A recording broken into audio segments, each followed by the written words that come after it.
और एक और बड़ी खबर की तरफ अब हम रुख करते हैं और ये खबर है बेहद अहम। ज्योतिरादित्य सिंधिया, केंद्रीय मंत्री, मध्य प्रदेश के कद्दावर नेता, उन्होंने अपने कथित रूप से विधानसभा न लड़ने की खबरों को गलत बताया है।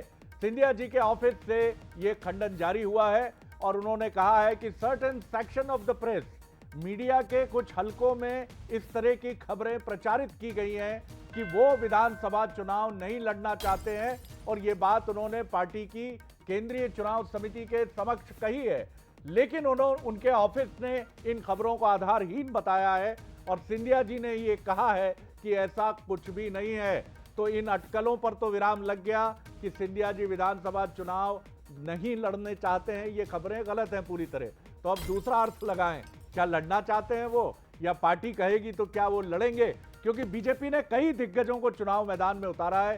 नरेंद्र सिंह तोमर जी हैं, प्रहलाद पटेल जी हैं, पूर्व अध्यक्ष और सांसद राकेश सिंह जी हैं, कैलाश विजयवर्गीय जी हैं जनरल सेक्रेटरी। तो अब क्या सिंधिया जी की बारी है? चलिए मनोज सैनी जी, हमारे एग्जीक्यूटिव एडिटर, हमारे साथ जुड़ रहे हैं। मनोज, ये बड़ी खबर है कि कुछ मीडिया के हलकों में ये जो खबरें सामने आई थी कि सिंधिया जी ने चुनाव समिति के सामने ये इच्छा जाहिर की है कि वो विधानसभा नहीं लड़ना चाहते हैं, क्या कहेंगे आप? जी मनोज जी। बिल्कुल शरद जी, और उससे बड़ी खबर यह भी है कि उन्होंने इंकार कर दिया इस बात से, तो इसके बहुत सारे मायने निकाले जा सकते हैं।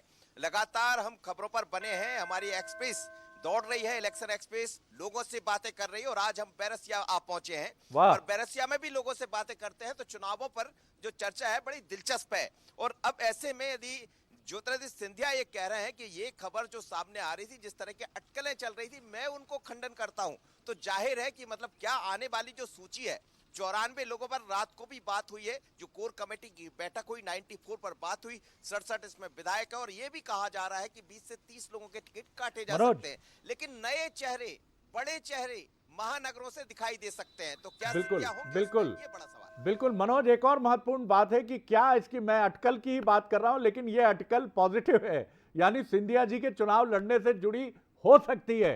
शिवपुरी से जिस तरह से उनकी बुआ यशोधरा जी ने विड्रॉ कर लिया है अपने को और उन्होंने कहा है वो चुनाव नहीं लड़ेंगी, तो क्या ये उसी पटकथा की शुरुआत है? और अगर वहां से वो हट रही हैं तो क्या एक सिंधिया घराने का ही प्रतिनिधि और ये ज्योतिरादित्य सिंधिया हो सकते हैं?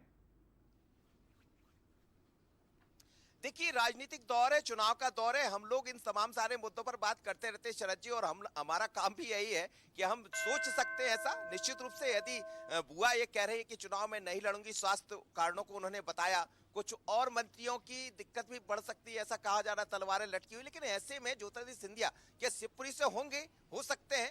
तो यदि आज ये वो मना कर रहे हैं कि नहीं मैंने ऐसा कुछ नहीं कहा है, मैंने ये कहा है कि मैं कोर कमेटी में ऐसी कोई बात नहीं हुई, तो बड़ा सवाल यही है वो चुनाव लड़ेंगे और लड़ेंगे या नहीं लड़ेंगे ये भी बेहतर जानते होंगे। चलिए चलिए चलिए मनोज जी,